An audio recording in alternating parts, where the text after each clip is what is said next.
Ah, well, unang-una wala naman akong binintang, sa kanila. So, hindi ko alam kung ano yung sinasabi niya na puro bintang na walang ebidensya.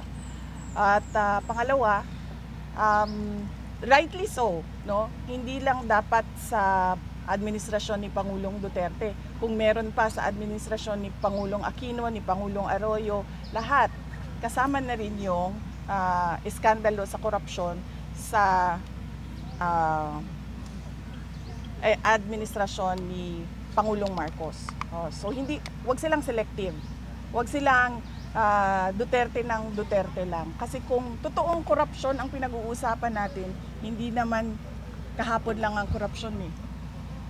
Ngayon lang siya lumaki ng ganito kagrabe na nasira yung ating bansa. Pero yung korupsyon, matagal na nareklamo yan ng bayan.